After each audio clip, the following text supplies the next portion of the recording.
Good morning, and today is Jack 7 of Spades. We are at a 10 and L game, full ring, under the gun raises. That usually indicates some strength. He's playing 13, 18, 13. I've got yellow label on him. Um, you can see the notes. I haven't taken any specific notes on hands, but you can see, 3-bet range, 4-bet range, called out of position, and so forth. Just when we look at his stats, early position 12%, 12% pre-flop raise, 13% raise first in. This guy, he's going to be raising basically hands that he thinks is playable. And it's going to be a fairly tight and strong range. So this is 12%. I think this is probably what he's looking at. We could add the rest of pocket pairs if we wanted. We can include those. If we include pocket pairs, maybe we drop 8, 7, and 9, 8 out. I think I have all of the suited connectors. I did include ace jack off. It's kind of a weaker hand. Not everyone's gonna play it. I also I didn't include these. This kind of gets you to 12%. Maybe he has all of these suited aces and doesn't have the ace jack. That gets us to 14. I just kind of think that's going to be a little too wide. So I like taking these out and just putting in the ace jack offsuit because, again, ace jack does look good. It's just normally you have to worry about that jack kicker. Or if it comes jack high, you're worrying about queens and kings coming to beat you. So that's 12%. We're going to go with it. I folded. And then we have a 3-better. And it folds back to villain 8 who calls. So this guy's playing 19, 17, definitely playing an aggressive style, tight aggressive style. His 3-bet stats, 4% overall. Looks like his 4-bets, 1 out of 16 from the cutoff, 1 out of 21 from the button, 2 out of 21 from small blind, 1 out of 24 from big blind. Looks like he's playing some position type situation. Fortunately, it doesn't give us, since it's just one hand, it doesn't give us a whole lot of idea of what he's going to do. However, we have seen some of these hands that he's 3-bet. So he has 10s, jacks, ace king off, and ace 10 off. So in putting together his hand, if he's got 10s, 10s and jacks, he's got everything better than that. No big surprise. He has ace king off, so if he's got the offsuit, he's got the suited. And then it says ace 10 off. That could be a blind raise because if he's doing ace 10 off, then he's also doing the suited versions of it. I just don't think I'm going to include those. I think it's going to be 10s plus ace queen plus, and go with that. That's almost 5%, and it kind of fits some of his overall percentage. I think in the blinds, he's more likely to 3-bet, but we don't have a 3-bet steal stat or anything. So we're gonna go with this 5%, and then it comes back to this guy. Does he call with all of this stuff? And this is where calls 3-bets out of position comes into play. So you've got 3-bets, call 3-bets out of position. You've got aces, you've got 10s to queens, you've got 7 to 8s, 5s, and 2s, and that's kind of why I was thinking maybe we have all of the pocket pairs in his range.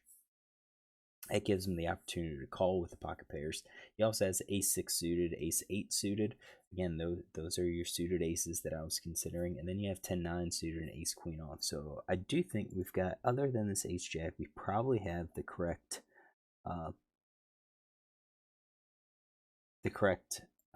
ranges. Same thing with the pocket pairs, but it's still unknown about those suited aces.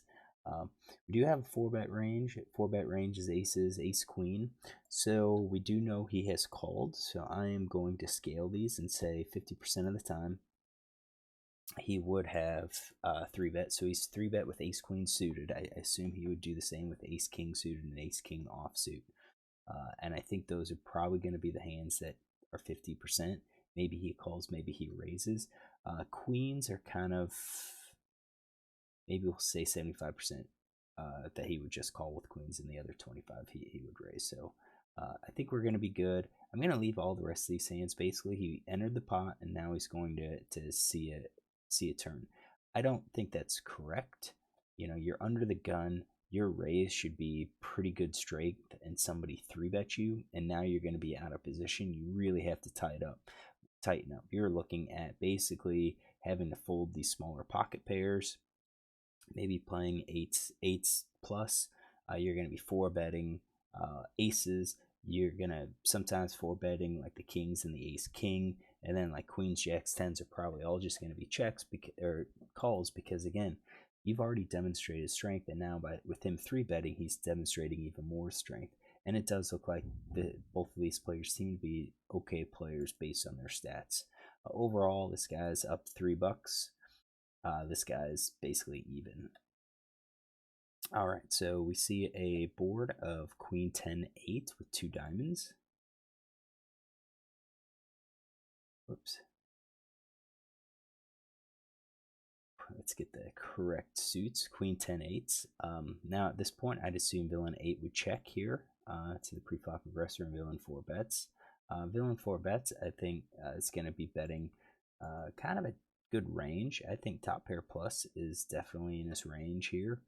He's got a flush draw that he could pursue. And unfortunately, you can see that we are just definitely all on our basically value range.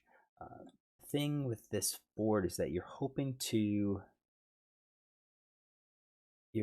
get value from like your queen, your pocket pair, maybe like king. If you bet and get raised, check raised, you have to be worried that he had eights, tens, or queens there. And that kind of, I'm really not expecting a check raise from a straight, but that's kind of the idea. So you can see just top pair plus. Let's get the rest of these out. At top pair plus, we're at 57%. It's going to be hard to kind of to balance those ranges unless we just c-bet everything, and that means we're going to be c-betting our gut shots. We're going to be c-betting our jacks, the no-made hands, and that include basically the gut shots, flush draws, and so forth. So you c-bet 100%. I don't really think that's going to be right. I mean, based on how we played it, but possibly. I mean, we hit a lot of good hands. We really did hit a lot of good hands. So we're just trying to go for value, and we're hoping, with our good hands, we're hoping to get paid. So why slow down? Why check when the out of position player could have a decent hand himself and could lose a stack to us? I think we'll probably check GTO in this situation. So he bets more than half, a little bit more than half, and villain out of position calls. His fold to c-bet's 57, 67, so fold to c-bet looks okay. This guy's c-bet percentage isn't 100, so I think he is reasonable in his c-bets, but he calls, so the question is, what's he going to call with? What would he check raise with? I think that's probably the most important thing. So I don't think the sets are going to be check raising. I'm sorry, I think the sets are probably going to be check raising. I kind of feel like two pair would check raise too. How often does he do this? So the flop, do you have a check raise 0 out of 20? Turn check raise 0 out of 9. River check raise 0 out of 6. So kind of looks like he doesn't really do the check raise. So I think what we're going to do is just say 75% of the time he would have check raised with the set. Or actually, 25% he would check raise. Because we're getting the call here. We'll do the same thing with the two pair. I think over pairs, possibly just a call. I think top pair is going to be a call. And then I think flush draw, open enders are probably calls.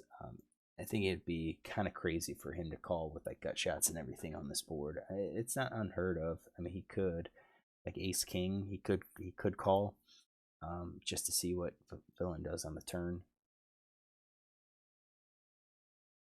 Kind of a little loose. I don't see a reason why you would call with these weaker hands, because again, you've indicated strength, he's indicated even more strength. That's a board that should have connected in some way with this guy, and he bets, so why like chase after bad cards? So I'm gonna go with that. 9 clubs comes out, so now we have 4 to a straight on board. Villain 8 checks. Villain 4 continues betting, and now he bets. This is probably, yeah, 3/4, 2/3 to 3/4. Definitely more than half pot here.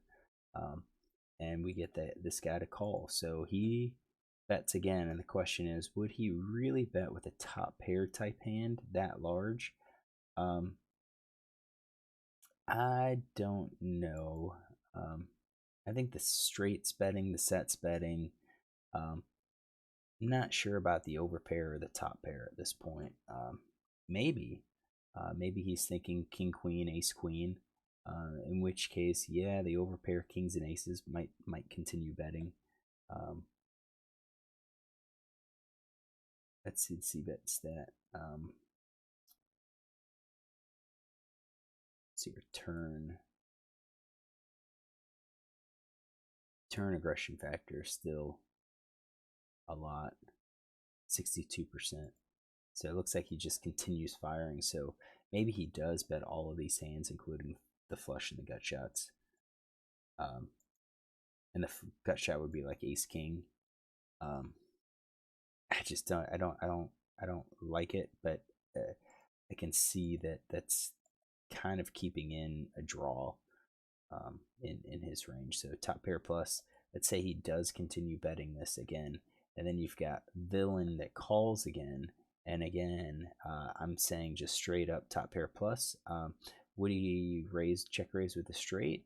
He really hasn't demonstrated any check raising. I'm gonna set it at 75% again, and I'll leave the sets to where he doesn't check raise them.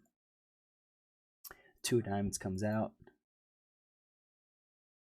Villain 8 check, so we have to ask the question, once that diamond comes, do we think he would lead? My guess is no, so we're going to have 100% of his range here. And then villain checks behind here. So once he checks behind, I think the flush probably isn't there. He probably doesn't have the straight. I think he could have any of these other hands. I think he's just taking the showdown now at this point. So let's see what they have. He's got jacks, so he does have the straight here. Kind of assumed he would have bet that. Makes sense with his bets, and then he has the trips. So he had the opportunity to check raise, and he didn't. So I think this could be a pretty decent hand to review and see what GTO recommends. So let's bring that over here. Our out of position player is going to be a little bit wider.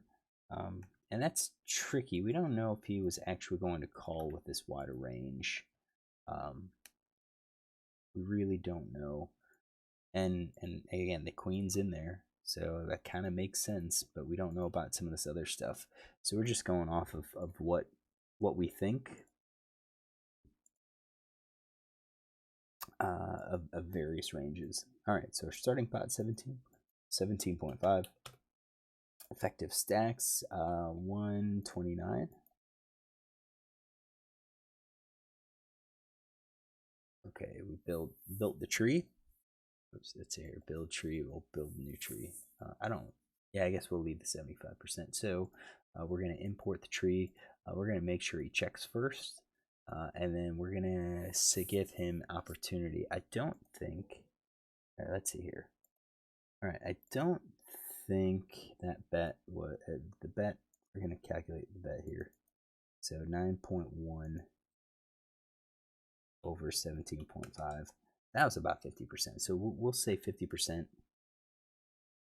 That's what he bet. We're going to give him a larger size too. And a smaller size. Okay, we're going to give him that. And then I think on when we go check, he bets, he calls.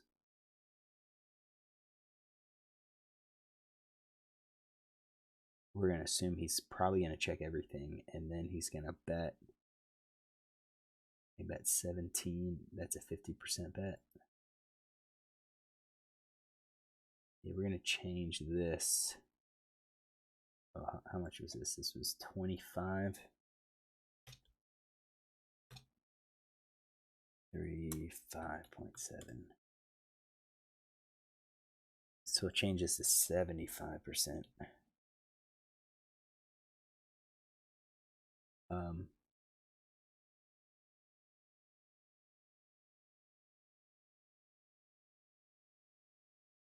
Yeah, okay. Accept changes. Alright, so what we're going to do is we're going to run this solver and then we'll be back. Alright, it's done. Didn't take very long. Um, we went with our check. He's betting. Definitely favors the larger sizing. Kind of had a feeling that was going to be the case.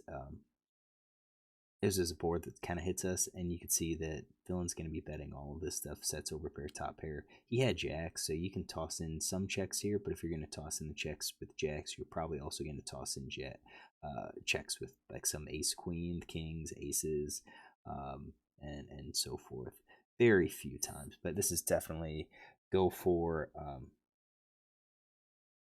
jacks, or I'm sorry, go for value here. You're just so strong. Villain's got so many weaker hands, and weaker hands that can call. So we want to get called. So I kind of think like 10-9, 8-9. I think those are hands that are going to call. So let's get some value from them right now by betting. So well, so he did. He bet 50%, a little more than 50%. So 50% bet was okay. I mean, it's going to reduce numbers, but I think it's gonna give us what we want. And then yeah, villain here, he had the queens, trip queens. I would have expected a check raise, and that's what GTO is working on. You're check raising your sets, you're check raising your two pair. You're gonna be check raising aces. You kind of think that if you check raise, I think kings is going to call you. I think ace queen's going to call you, but when you have aces, you block the ace queen. So I think there's hands that, again, you're check raising to kind of not necessarily charge the diamonds. You're making it harder because your check raise will also include some of these middle pairs. So the jack 10, 10, 9. If you get called, you have a gut shot that you could pick up, or you could pick up a two pair type hand. So definitely villain should have check raised. He did not. That was a mistake. I should say the early position player should be check raising in this case, and I think I would have check raised too. I would have check raised a set. I would have check raised a two pair. I'm not sure about the overpair. I think with the overpair, I'm sure I probably would have. I'm not sure if I would have check raised aces. Possibly could have check raised kings, which is flipped. So we check raise aces, but we probably shouldn't check raise kings. So we will have to just kind of get this down. We may have to rerun this again with what we predict to be our turn ranges, because he shouldn't have queens in his range. But he calls, and we get, what is it, 9 of clubs. So just if they were playing GTO, we bet, and this guy calls, you know, that's kind of why I'm thinking we eliminate trips, we eliminate two pair. However, this guy really isn't aggressive, so we kind of have to include some of those. So from that point on, once we call, now we have villain leading, which is unusual. I think this is different. I wouldn't have thought he was going to be leading in this case, but I guess that turn card's so good for him. I think that hand's so good for him that you know, he could easily have the jack. He could easily have two pair that he's going to be betting them. So we're looking at 85%. He's betting the straights, 3 of a kind, two pair. Over pair, sometimes we're betting, sometimes we're checking. Same thing with top pair. We're betting our flush draw, gut shots, etc. So this is interesting. I would not have predicted this. I would not have predicted this. And then for here, villain's betting, and you're looking at, he's betting the straight, which he did do, but then he's checking everything else. So I kind of thought, I think when we got to the turn here, I was saying top pair plus, based on his bet. Yeah, GTO is basically saying just straights and maybe some 3 of a kinds, and not even all straights, just really some of the pocket pair. Jack of diamonds. Jack of diamonds is going to block some of the flushes, so probably check with those. since you block one of the diamonds, it makes it less likely that a diamond would come on the river. So he bet. Now at this point, villain's calling. He's basically just calling with the straight. So we're gonna have to modify this. So let's go back to. We've got this. This is out of position player. So we're gonna say this is his range. Whoops. Let's just screw up.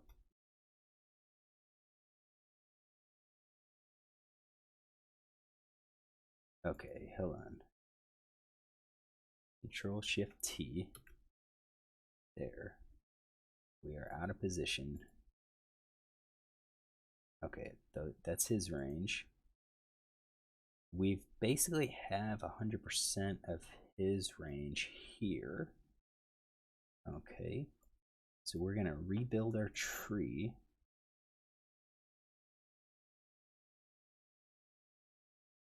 All right, so this is where we're at. So the starting pot is 35.7. Effective stacks at this point is 120. All right, so now we're going to build our tree. We're going to edit it. So again, our focus is on the turn.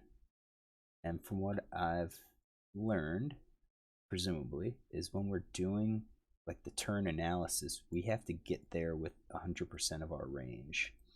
So in this case, we have to set it up so the flop is going to go check, check.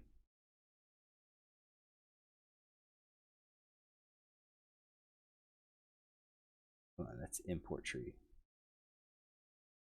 Okay, so we imported the tree. We checked, check, and now we are on the turn, which is where we are looking.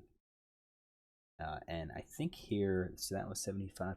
We're going to do 50% bet here as well, just to see what that lead. What does it recommend? So we're going to accept the changes. We're going to go back. So now what we're going to be doing is basically our 100% of our range, whatever our range is, what we specified, and the frequencies in which we specified, they are getting to the turn. If we had that possibility of bets, then and if we go check, check, it's assuming that they checked according to GTO, and we don't want that. We gave it the range that we want. So let's run the solver and come back. All right, solver finished pretty quickly. So we've got check, check here. Right, we've got our ranges, and this is the 9 of clubs. All right, so we had queens in his range now. Right, some of the queens we assumed he was going to check raise a little bit, so that keeps him in there. And villain's basically, this GTO is basically saying you're betting here. I don't think this is because there was a bet and a bet.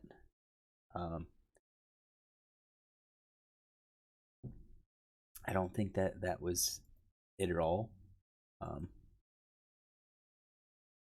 So we can do 50%.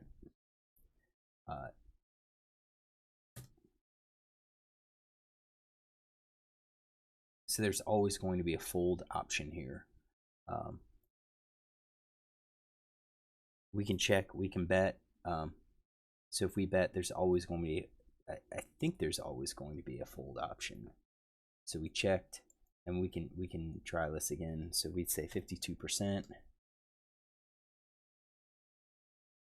Accept, and then see, you can't get rid of a fold action. So if we set it up how it is and we made it to here, this decision should follow GTO, and we don't want that. We already know he kind of violated that. So we kind of set up this game here. I think it's called a toy game, where it's just going to be a check check so that we have the range that we specified on the turn. So villain should be betting. He has a very small check percentage. Check percentage includes like the king jack, the straights. Like the really good straights. It includes like pocket eights sometimes, pocket tens sometimes, but not much. We are going with a bet, and what's I think more important is that GTO is recommending about a 50% bet size instead of a 75%. There are some larger bet sizing, so like ace 10 could be larger.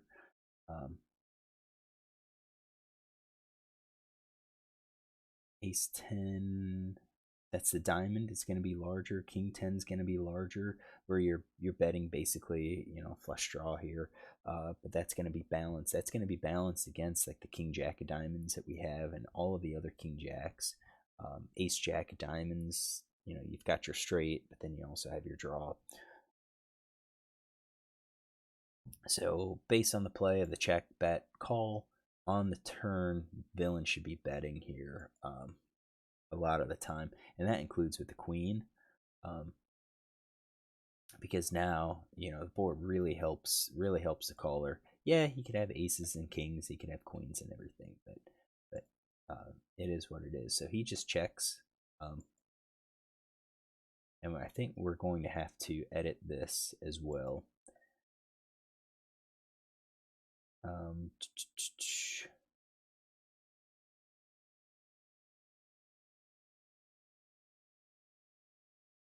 Check.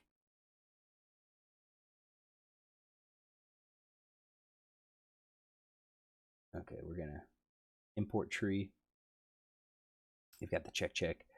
We are going to eliminate those, get to our check, and then I think let's go ahead and add it. That was 76%. Let's go 50% as well. All right, we're going to accept the changes, and now we're going to run the solver, and we'll be back. All right, solver runs very, very quickly. We are back. We've specified the check, and now we're basically looking at villain here should be checking 100%, and so we're seeing this now starting to become a little bit more apparent based on 3-bet and stack sizes. I think both players have kind of messed up on how they play it, and that's, I mean, that's typical. It's kind of a hard game to learn, right? So you've got 2 of diamonds.